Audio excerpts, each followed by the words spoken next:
জমি মাফিয়াদের তাণ্ডব, 15 লাখ টাকার জমি প্রতারণায় চাঞ্চল্য। নদিয়ার বীরনগর এলাকার বাসিন্দা উত্তম দাস নামে এক ব্যক্তি বীরনগর 5 নম্বর ওয়ার্ড এলাকায় একটি বাড়ি সহ জমি ক্রয় করেন। অভিযোগ, জাল দলিল দেখিয়ে এই জমি বিক্রি করা হয় এবং তার সাথে 15 লক্ষ টাকার প্রতারণা করা হয়। বীরনগরের বুকে জমি মাফিয়াদের তাণ্ডবের কথা বীরনগর শহরের মানুষেরা অতিষ্ঠ, ভয়ে কেউ মুখ খুলতে পারেন না। বীরনগর এলাকার বিভিন্ন জায়গায় জমি দখল করে সেই জমি বিক্রি এবং জাল দলিল করা হয়েছে, এমনটাই খবর স্থানীয় সূত্রে।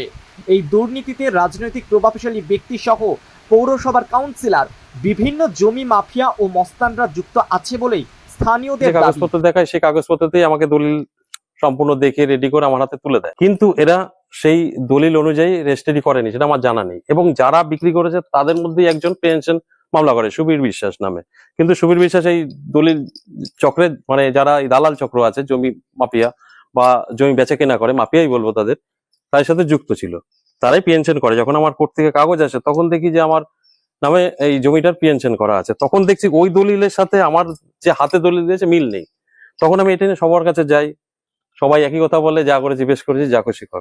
দৃষ্টি আকর্ষণ করতে চাইছি আমার ব্যাপারটা একটু ভালো করে খতিয়ে দেখাও, কারণ আমি যে মামলাগুলো করেছি সব কটা মামলা ধামা চাপা দেওয়া আছে। এটা আমার ওয়ার্ডের মধ্যে না, আমার হচ্ছে আমি 3 নম্বর ওয়ার্ডের কাউন্সিলর বীরনগর পৌরসভার। 5 নম্বর ওয়ার্ড আমার নয়।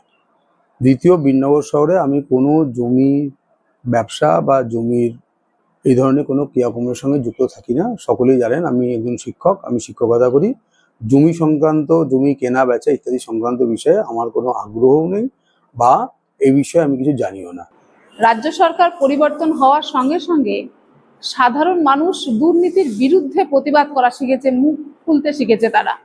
তারা সেই ভয়টা তাদের মধ্যে নেই।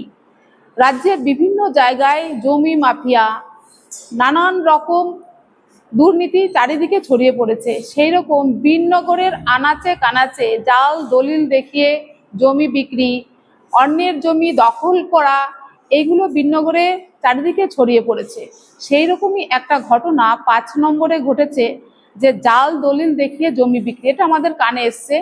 আমরা আমাদের ভারতীয় জনতা পার্টির পক্ষ থেকে প্রশাসনকে জানাবো, এটা যদি সত্যি ঘটনা ঘটে থাকে তাহলে প্রশাসন যেন এর সঙ্গে যারা জড়িত আছে তাদের আইন মাফিক যা শাস্তি হয় তারা যেন সেই শাস্তিটা পায়।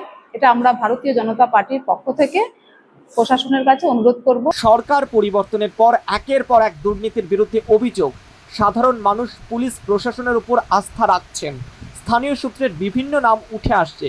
তারা কারা, কত বড় প্রভাবশালী লোক, বীরনগরে আর কারা কারা যুক্ত এই ধরনের ঘটনার সাথে, তা খুব শীঘ্রই সামনে আসতে চলেছে।